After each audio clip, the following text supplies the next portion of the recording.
Pluribus, Oneness, and the ever-evolving fear of death. What a television series, a book about death, and my own fear are teaching me.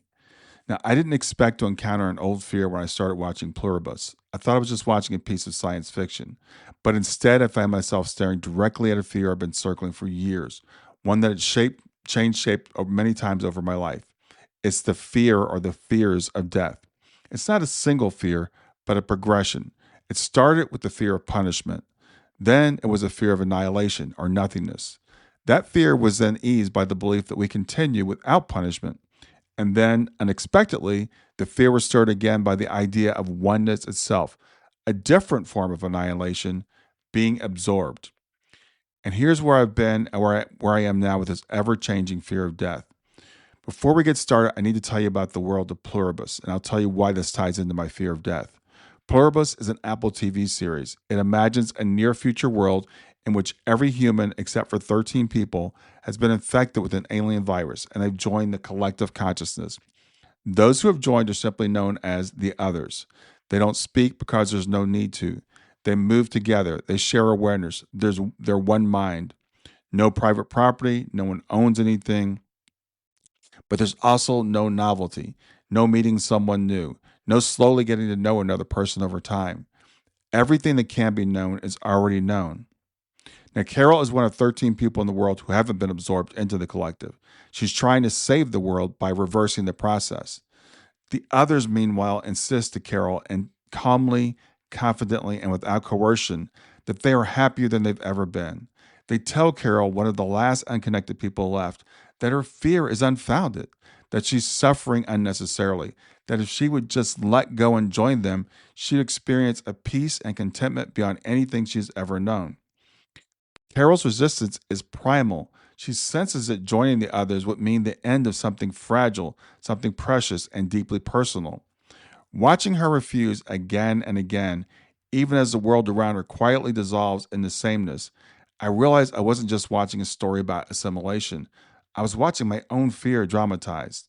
Not the fear of suffering, not the fear of death in its most obvious form. Carol fears the end of her existence. While she's offered something supposedly better, she can't grasp how that's possible. For Carol, this is a kind of death. Joining the collective means the end of Carol. Our fear changes when our understanding of death changes. Every new framework I've had resolves one anxiety while quietly awakening another. As I watched Pluribus, I realized that Carol's fear was the exact fear I was facing as I was reading this book, preparing to interview its author. My fear of death, as I said, keeps changing, and it didn't start with Pluribus. For most of my life, my fear of death has kept changing costumes. When I was young, it wore the mask of punishment. I grew up with the idea that death was followed by judgment. Heaven if you got it right, hell if you didn't. Eternal consequences for finite mistakes. Now, even after I stopped believing that story intellectually, it did leave fingerprints on my nervous system. Later, when I stepped away from religious certainty, the fear didn't disappear, it just mutated. Now the fear wasn't hell, it was annihilation. That's the fear that's also born of materialism. The belief that we are only our bodies leads to this fear of annihilation. So if I'm not judged, maybe I'm just erased. If the body ends, maybe the mind ends. If consciousness is just brain activity, then love becomes memory, and memory eventually fades. So no punishment, but no reward either, just nothing. Then came the comfort of continuity. Spiritual exploration softened the fear I had of annihilation. Near-death experiences, after-death communication, this led to the idea of a between place, a realm where we all still are ourselves, where we recognize our loved ones, where love continues without bodies, where consciousness doesn't blink out like a light. And that vision brought to me real comfort, not theoretical comfort, but something I could actually feel. And I can tell you this, as someone who works with grief, I see how essential this is. People don't just fear dying, they fear being forgotten. They fear losing relationship. They fear love ending. The idea that consciousness continues and that love continues matters deeply. And for a long time, that was enough. Now, here's, though, is where the wound got reopened. Pluribus kind of opened it up. But while I was watching Pluribus, I was also sent Adam Rizvi's book, Love Does Not Know Death. And Adam's book draws heavily on A Course in Miracles. Now, I'm pretty familiar with the Course in Miracles. And as I read the book and as I've studied the Course in Miracles, I felt this quieter, more subtle fear surface. Adam's reflection didn't create it, they just illuminated something that had been waiting beneath the surface. It wasn't punishment, and it wasn't annihilation in the materialist sense that when my body died, I just ceased existing.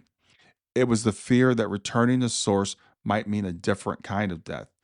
Again, not punishment, not annihilation, but something harder to name. The disappearance of the familiar way I understand myself as a continuing being. The Course speaks unapologetically about oneness, one mind, no separation. The world is a dream.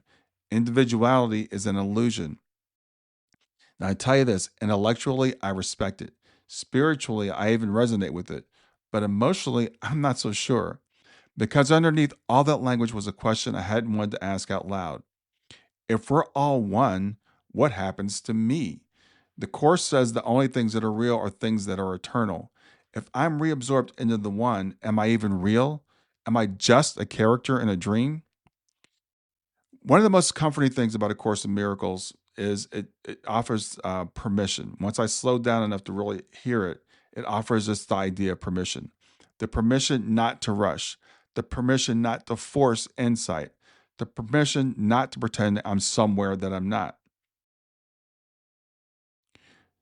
The Course can be misunderstood as demanding a sudden awakening, a dramatic collapse of the ego, or an all at once realization of the perfect oneness.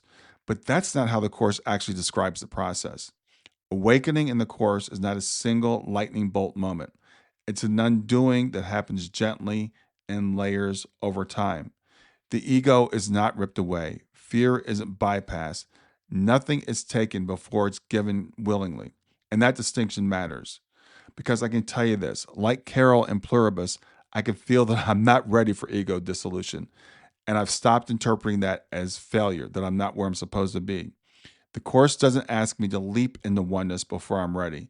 It only asks for willingness. Willingness to question fear when it arises. Willingness to notice when a belief no longer brings peace. Willingness to take that next step, the next small step, not the final one. And this reframed everything for me. Readiness, I've come to see, isn't spiritual achievement or moral progress, it's capacity. It's the ability of the nervous system to tolerate uncertainty without collapsing into panic. It's the gradual building of trust that nothing real will be lost and nothing unreal needs to be defended. In that light, fear isn't the enemy of awakening, it's part of the curriculum. It shows me to where I'm still attached to familiar forms of safety. And the Course meets that fear not with urgency, but with patience. You don't dissolve the ego by attacking it. You loosen its grip by no longer needing it to protect you. That kind of readiness can't be rushed, so we don't have to rush into this idea that we're going to be absorbed. Now, what softened this fear came through conversations I had with my friend and my mentor, Kelvin Chen. And Kelvin has contributed to this article. Kelvin has access to memories spanning many lifetimes over thousands of years, and he reports communicating with personalities beyond the veil. Now, he's careful to frame this as not as something to be believed on faith, but as his own lived experience. According to Kelvin, some highly awakened spiritual beings, including Jesus and Paramahansa Yogananda, expected complete absorption into what they had previously called the oneness or the absolute after the death of their physical bodies. They were surprised to discover that their individual awareness, presence, and being still remained, as did their memory of who they were. Not ego, but awareness, perspective, presence still remained. As Kelvin explains, losing the ego is not the same as losing all individuality. Ego, in his framing, is a sense of being a separate author, an isolated doer, cut off from others, and one's expanded sense of self. What dissolves is the belief that awareness belongs solely to a limited self, to what many people refer as our conscious thinking mind, ruminating on your daily thoughts.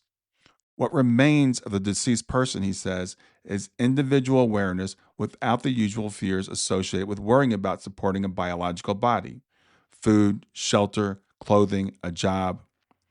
Presence and awareness of oneself without the need to defend or define it in those usual earthly ways. Perspective without possession. Experience still happening, but no longer filtered through the question, How does this affect the biological me? Hearing it described this way helped me distinguish between two very different kinds of loss. One would be terrifying, the loss of awareness, relationship, or being, one's very existence. The other is actually something closer to relief, the loss of the constant effort to maintain an identity based on our biology. It also helped me reinterpret something I heard many times from people who have had near death experiences.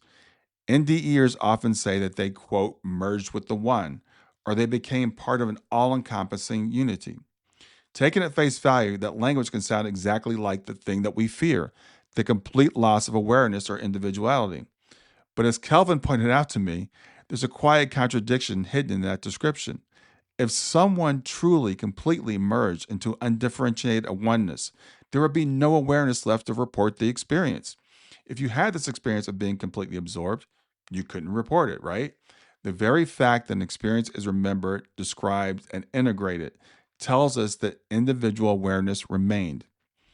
Kelvin thinks, based on his conversations with many of our historical spiritual leaders who still exist on the other side, that this notion of merging was merely a misinterpretation of a quite common experience among many yogis and spiritual adepts, and undoubtedly, probably some of you listening to this, of a genuine, profound connection with all things in the universe, both animate and inanimate.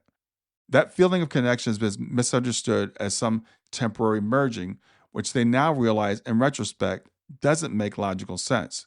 Because if the soul, the existence of our individual awareness, is in fact eternal, which Kelvin believes it is, then our souls can have no beginning and no end, and therefore they cannot merge and start all over again.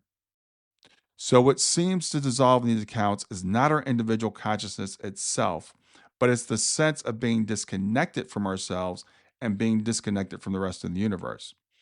The fear that we feel isn't really about merging, it's about losing our individual awareness altogether. And according to both NDE accounts and Kelvin's framing, that isn't what actually happens. So, this is where I've landed for now.